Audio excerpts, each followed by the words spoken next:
Good morning, everyone, and welcome back to the Sirius Report. My name is Ken Shorjan, and I'm here with London Paul.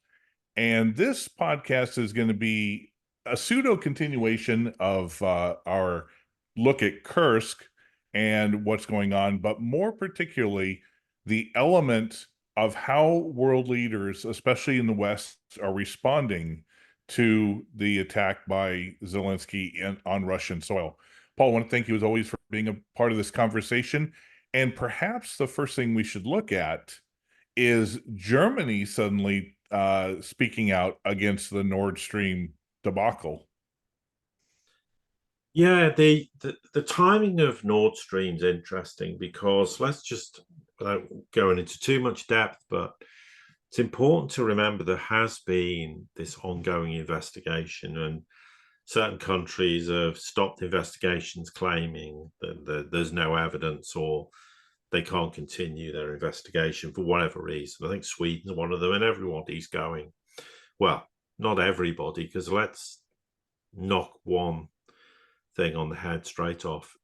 We all know the United States is responsible, but you'd be amazed politically how many people inside Europe genuinely could not conceive that the United States would ever do that to an ally in any way, shape, or form. So it doesn't matter what's said to them, what evidence could be produced, they'll dismiss it and say it's nothing to do with the United States.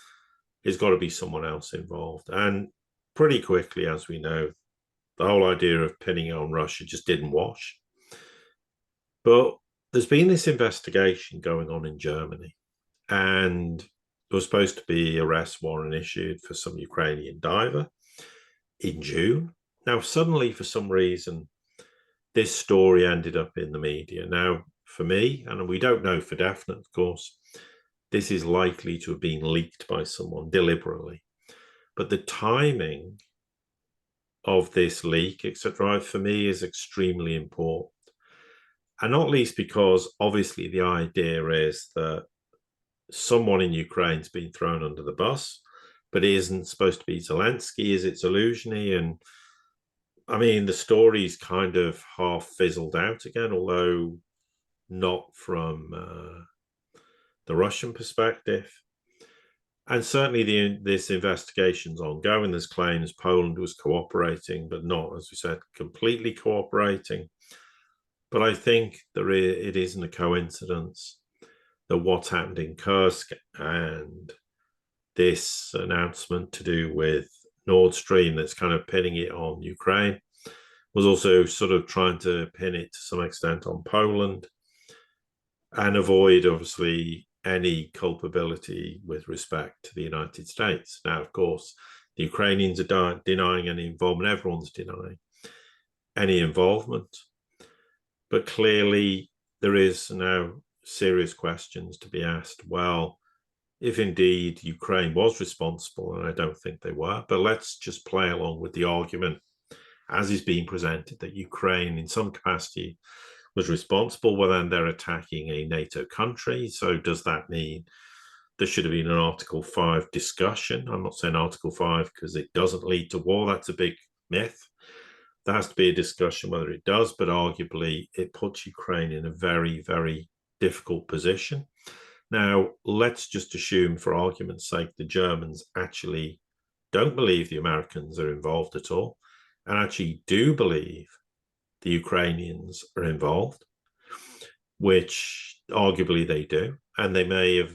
And the question is, has this never crossed their mind before? But again, the argument might be, well, they wouldn't do this to us because we're supporting their war effort.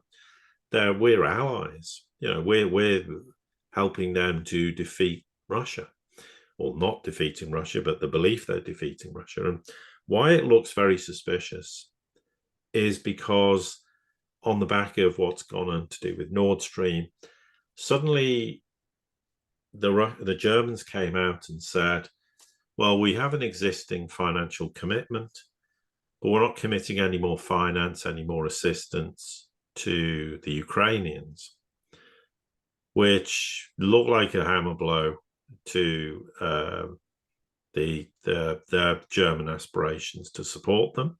It's not, there's been kind of stories as well circulating since obviously Kursk happened that, well, Europe's now more reluctant to give Ukraine weapons anymore. And then there was a claim that the Germans, and this is a big claim, that they are providing information to the Russians about Nordstream, which, you know, is a huge statement. It's a huge statement of intent. It's like Germany's cooperating with the enemy, apparently, and turning its back on Ukraine. And this all appears to, from my perspective at least, not be a coincidence relating to statements pinning the blame on Ukraine, not Zelensky, but Zelensky, whoever else we don't know. And Zelensky, of course, has denied any involvement. And in reality, probably almost certainly he wasn't involved because the Ukrainians weren't involved. So there's that has to factor into this blame game with respect to Kursk. Now, obviously, going back to the point of Western involvement in this, I think everybody in the West is trying to deny any involvement. And I think the Germans, if they are cooperating with the Russian, it's out of fear. They do not want anything to do with Nord Stream being pinned on them, although that seems highly unlikely. Well, why would Germany blow up their own pipeline? But equally, why would Russia blow up a pipeline that benefits them, which of course they didn't.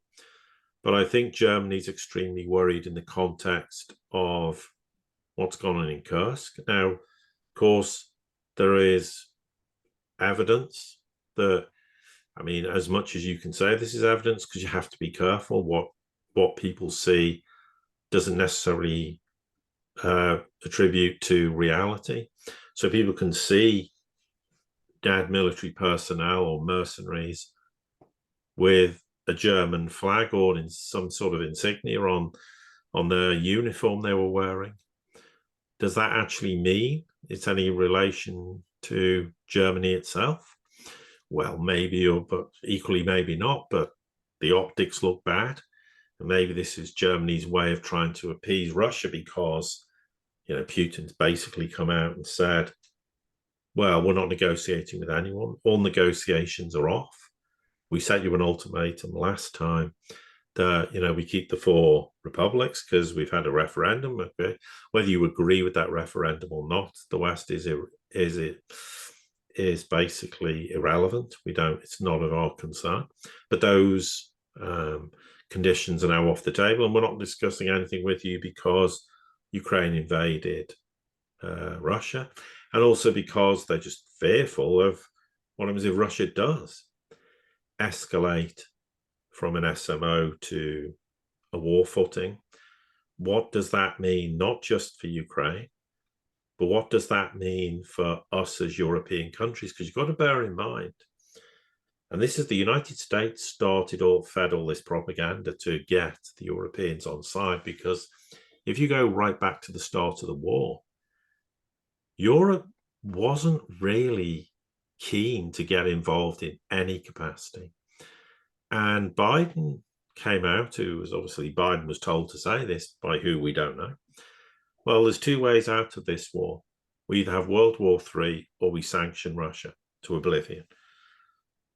And the Europeans went, well, we don't want World War III, clearly. And it was a bluff call because the US wouldn't do it, but they know Europe's spineless. So they went, oh, okay, then, well, we'll go for the sanctions option because there's no other choice.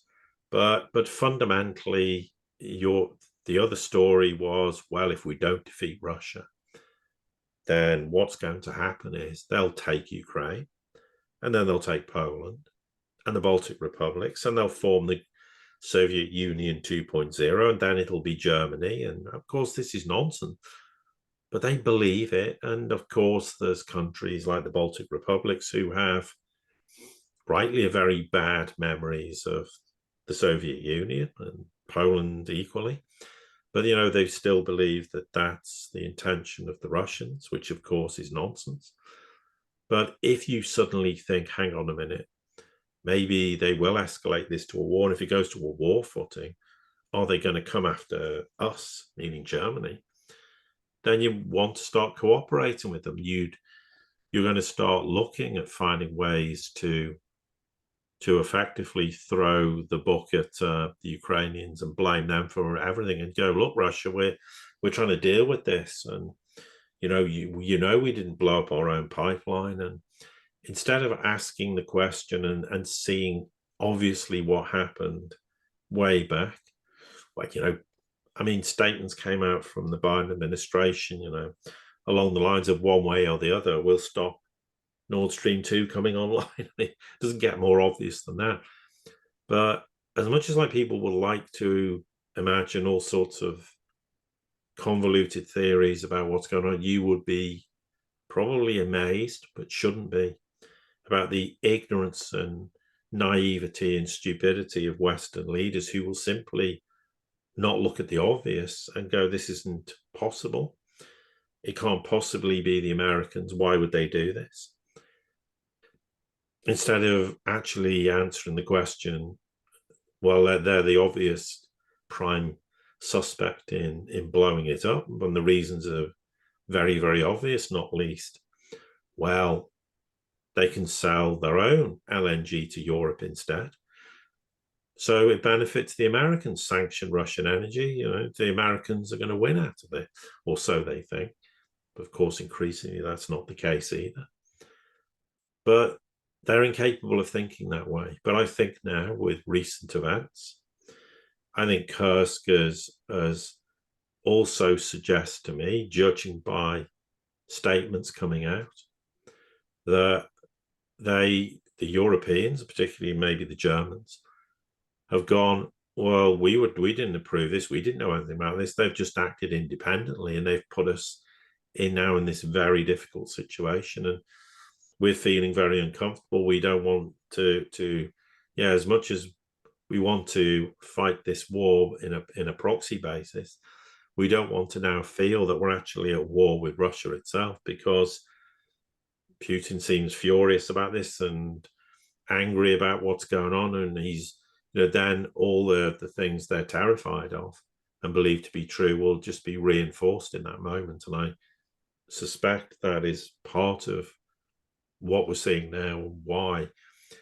it appears nations of like Germany is suddenly taking a different stand. And I'll let you, because you obviously wanted to mention about NATO and other responses, or lack of them, that you've observed, Ken.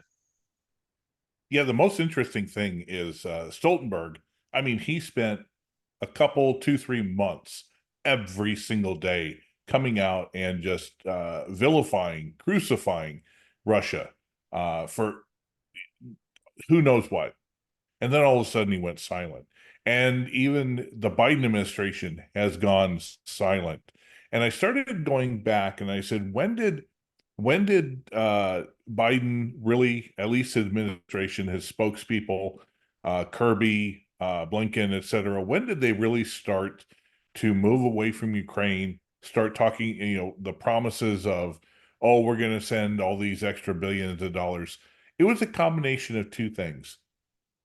It was right after Joe Biden revealed himself as the emperor with no clothes during the debate with Trump. I think that was back in June. And when the escalation in Israel and Iran started going up. Because the thing about it is before Israel, the U.S. was more than happy to play the proxy game and then, do their saber rattling in the South China Sea. Now, all of a sudden, they find themselves potentially on 3 fronts. And they put all their cards into supporting Israel and keeping Iran from doing anything that it wants to do in retaliation. That puts the U.S.'s focus on Ukraine in the back burner, and I think inevitably we now know, we don't know the time frame, but we know that Joe Biden doesn't run anything. So whoever's been running for the past year, 2 years, potentially 3.5 years, my guess is the head honcho is the Secretary of State Blinken. He runs the show. And they throw on the teleprompter what Biden is to say to make it look like it's coming from the top. But in reality, Blinken is the one who goes everywhere, does everything, gives the speeches, and lays out the foreign policy. There's others involved, I'm sure. Portions of the military industrial complex, the intelligence services. Ukraine is an important thing. We already know that BlackRock has already invested, billions of dollars into buying up property for whatever purpose they want to do. Do they want to keep some of the labs that were, the intelligence agencies were using?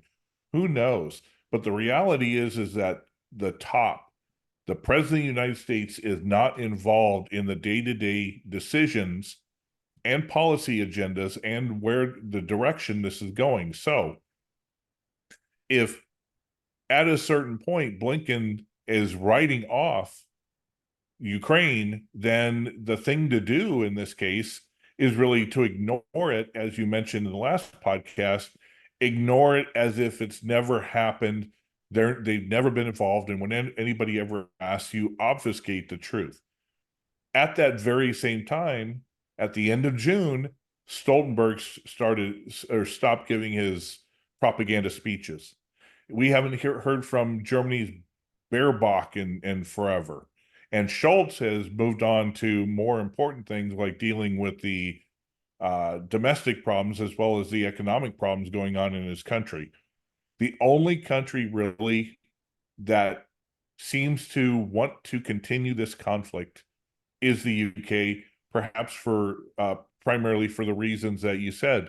There's certain individuals in power that hate Russia going back to antiquity and want to keep this thing going, even to the detriment of what's going on domestically and economically in Britain. So the fact that Zelensky is out here screaming, give me money, give me arms, give me this, give me this, give me this, and nobody's responding and nobody's listening. You have to wonder if he took it on his own to try to push them into it. But that's something more we talked about in the last podcast. The key thing with Nordstream, though, is Lavrov came out and said, clear, the U.S. ordered the Nord Stream attacks. Germany, we want to hear from you. Why do you have this information? Because it goes completely against what you said for the last 2 years and what has been deemed the evidence we have. So, Russia's not buying it. Who knows why Germany is trying to, to tell the truth, it is the weakest scapegoating excuse I have ever heard. A rogue general, 3 people were drunk on a yacht with 1 diver for something to blow up a pipeline that's, thousands of meters below the surface. That doesn't cut anybody's jib. No, well, obviously, yeah, it's a completely concocted story, but what I think it is very telling more than anything that since the whole Kursk offensive, how quiet, particularly NATO's been, how quiet the Americans have been generally, a pretty muted response, because I think they're all extremely worried about what the Russians are going to do about this, because I know people say there are no red lines, but there are, and this is why the Americans are constantly on the phone saying to the Russians, no, when, for example, just a small point but an important point, when that missile landed in Poland, and everyone went it was the Russians, and it wasn't. It was a missile from the air defense system of the Ukrainian. Almost immediately, the Americans were on the phone to the Russians going, no, everything's all right, don't worry, no escalation, we know it's not you. So they're doing everything to try and prevent an escalation. Now they don't know. whether the Russians intend to escalate this. I noticed today the US ambassador to Russia was summoned for a meeting regarding Kursk and the US involvement. Now, okay, again, this is this situation. Are the Russians just playing a game? And we can't say they're not. You can't, this is an opportunity for them to have enormous leverage. They might be able to convince the Americans with enough uncertainty in how the Russians will respond to actually try to do something that may find a way of ending the war a lot sooner, which the Americans clearly want in some capacity without losing face. Difficult to know how it ends on this basis, but I suspect the Russians will keep pushing this point, but the silence from Western countries is almost deafening. It's like we had situations where things got blown up and they tried for a few days to pin it on the Russians. And noticed as well, like there was the dam, where was it? I can't remember where it was, the dam that got blown up. Now, for a few days, it's Russia. Then all of a sudden, there was a conversation clearly had. We're not talking about it being Russia anymore. In fact, we're not even going to talk about it at all. And it's like it never happened. And we've seen this in numerous occasions where there was also claims at some on and off that Russia was going to launch chemical weapons attacks. And clearly it was going to be a false flag. And all of a sudden, that all stopped and no one talks about it anymore. Again, because undoubtedly the Russians picked up the phone to the Americans and go, you do realize if the Ukrainians or you were plotting there are going to be dire consequences. Now, whether they were bluffing or not, the Americans didn't want to take the risk of seeing if it was a bluff. So consequently, these things didn't happen. It's also why I've repeatedly said there was no way NATO was ever going to put massive amounts of NATO forces inside Ukraine to fight the war. All this 300,000 Poles, etc., etc. It was never going to happen because the United States would then understands Russia would declare war. And who are they going to declare war on? So again, this is precisely the situation we find, which is why now, because there's all this fear as to how Russia's going to respond, NATO's quiet, the Germans are pretty quiet. The Germans are cooperating to some degree, or appear to be, with the Russians over Nordstream. Nordstream and the public announcement of things is not a coincidence. It's all timed with what's happening to do with Kursk. And we can sit there and go, well, there's some evidence of German mercenary Poles for the French. We believe it's not impossible for the Ukrainians to do this on their own. Well, maybe it isn't impossible. I mean, it's such a botched job. And it's, I mean, I don't know anything about military tactics. I've never been in the military, never will be, obviously. And I don't pretend to know any of this stuff, but even I know if you're going to launch an offensive, you don't just leave the door wide open where you've been fighting a defensive war pretty much for 2.5 years.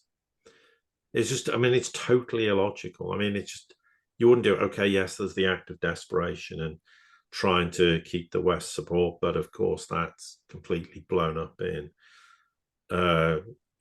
Ukraine's face. But I think the question is, how much is Russia going to keep pushing buttons, keep the West on its toes, keep them guessing as to what they may or may not do? There's a lot of rumors that Russia's going to respond. Now, that could just be, again, psychological warfare, because in a way, by not doing anything, is obviously we don't want them to do anything because they will be devastating for Ukraine and for the Ukrainian people, and they've had to suffer enough as it is. So nobody should want that to happen. But if it keeps the Americans on their toes, how they could keep spinning this out for as long as they need and keep putting the psychological pressure on the West till in the end they're going to cave in, because they're not used to having to deal with this psychology. A small aside to that is, what's Iran going to do? Everyone says Iran's lack of response to Israel's weakness. Well, it's not weakness. You have to hope they never respond, of course, equally. But by not responding, Israel's tearing its hair out, and the Americans are as well, because they just don't know. So they're now frantically trying to do everything to stop it happening, because they still think it's a possibility, and there's noises coming out of the Iranians or certain parties to suggest it is going to happen, and others kind of not saying anything. So, psychological warfare can work both ways. And okay, there's all this ridiculous propaganda that Ukraine scored a massive success in invading. Well, it's irrelevant. The Western people can believe it doesn't change reality, and the Russian people don't care, and they're uninterested. But I do think this is just Russia thinking, well, we're in the driving seat, we've got the initiative, and we can claim the West involved. And of course, the problem is there may be elements of the West involved, but not who people think it is, rogue elements. And then there's going to be a lot of internal questions being asked inside the US or anywhere else. Well, who gave the order? Who allowed this to happen? Because there's certainly, in the United States, Biden's not the president, but there's a power vacuum.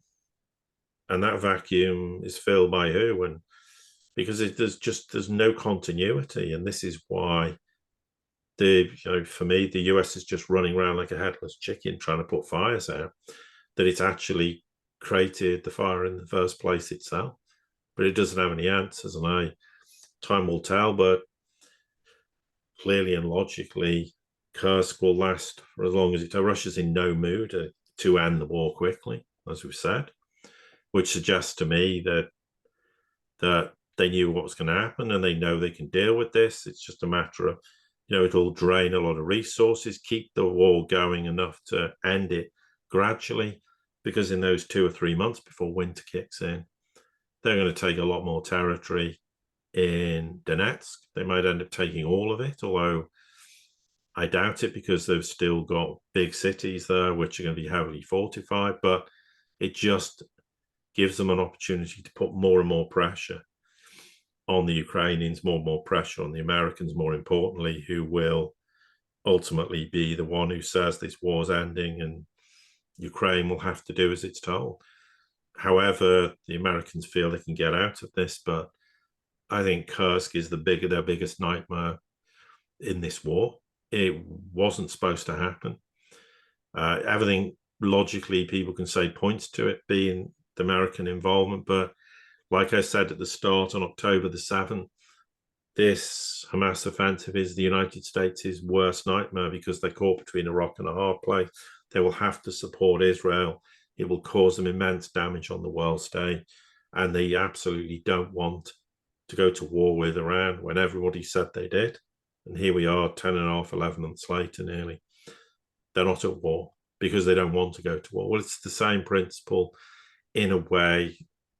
The Kursk offensive has changed the whole position, and now all these countries in Europe sat there not knowing what to say, how to say anything, how do they approach this, what do they do, because they're just waiting with fear, and worse, what the Russian response will be.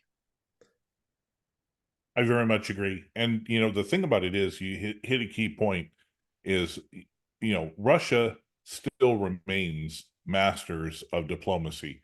They understand the psychology of using certain truths and untruths and events to their advantage. Take, for example, I think it was Peskov. He announced just over the weekend, hey, they took in Kursk and they're planning a dirty bomb attack.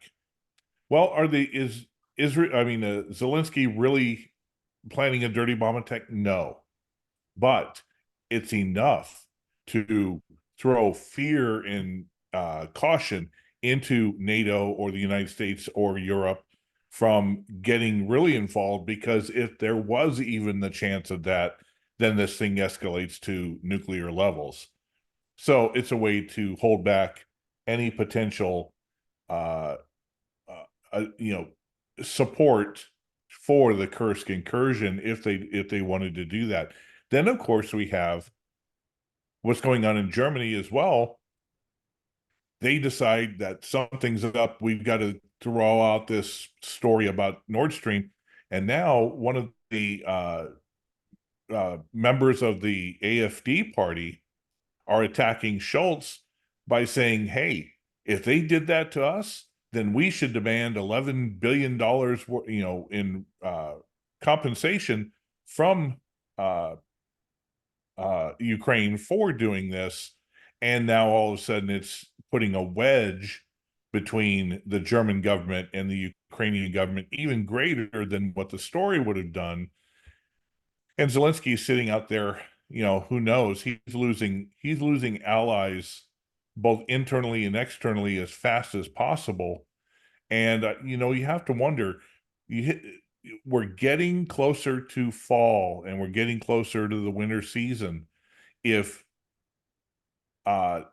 if Zelensky doesn't have some sort of victory, some sort of advantage, then Kiev and the rest of what remains of the Ukraine proper is going to be without energy, without infrastructure going into winter. And that's going to be the end of it.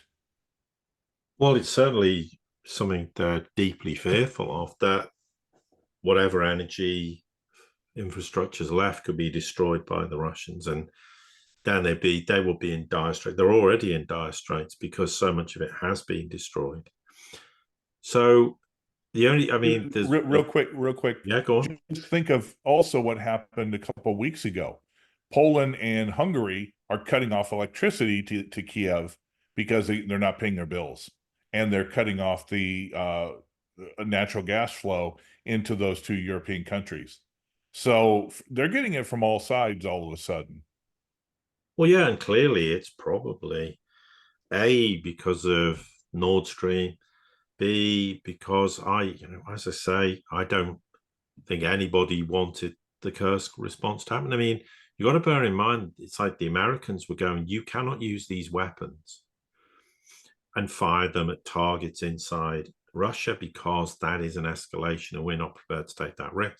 But then suddenly America goes, I know, go and invade that country and use those weapons. No. I mean, that's a contradiction.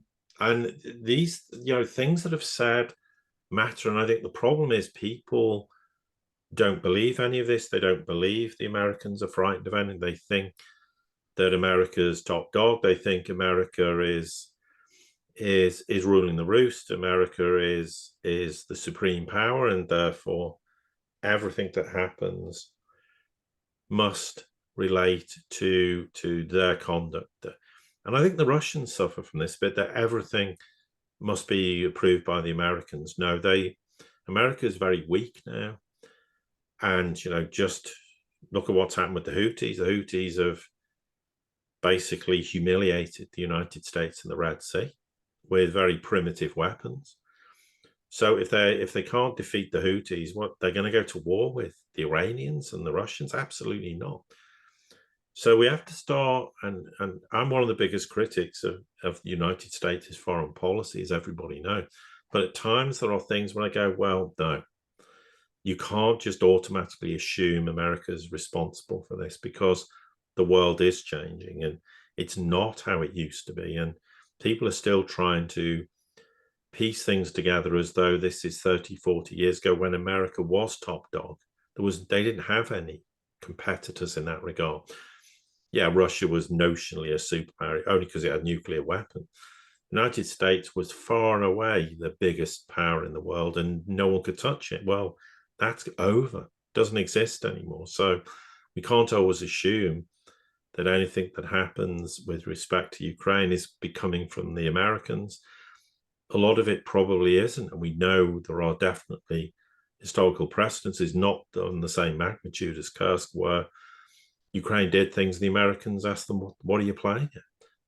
We didn't, you shouldn't have done that. We talked about that and told you not to act in that way. So no, there is a precedent to suggest that, in fact, they did act alone. And all these things we've just highlighted in this segment support that viewpoint. Because at the end of the day, though they are creatures of habit in the West, and you'd have expected a very different response from the NATO, from the Americans, the Europeans, etc., with regards to Kursk, than we've actually seen if they were in fact involved.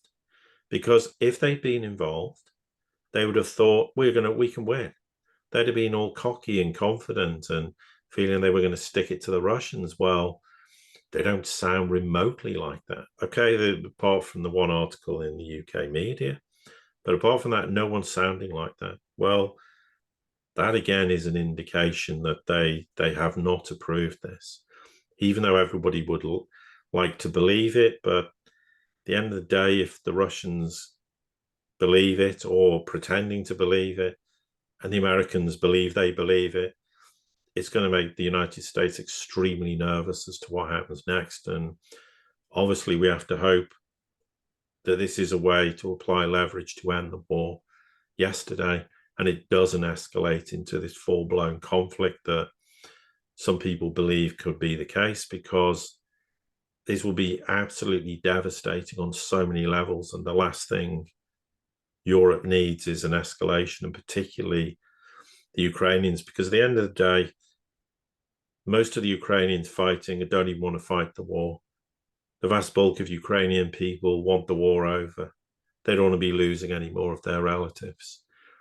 There's no stomach for it. So again, why should the majority have to suffer the consequences? And I know everyone will say, well, that's down to Russia. Well, yes, it is down to Russia. But at the end of the day, invading Russia was a red line. Everybody knew it. We just have to hope the Russians don't act on that, because, as I say, the consequences will be catastrophic, and nobody on this planet should want that scenario to come to pass for very obvious reasons. No matter who you support or don't support, we just don't want to see that happen. And that is a statement of fact. And anyone challenging, I'm sorry, you're dead wrong. This is going to end up we're staring in the face of the Game of Thrones. Winter is coming, and you really don't know what's going to happen over the next few months. You have hopes, but really you do not know. Anyway, Paul, I think good point we about covered most of the things we wanted to do. Get the opinions and thoughts and voices of foreign leaders in the West, what's going on right now. Want to thank you, as always, for being a part of this great discussion. And likewise. And to everybody here, want to thank you for being a part of the community. Don't forget to subscribe, like, comment, share as you go. And Paul, we will see you on the next time. We certainly will. And thanks for all your support as well.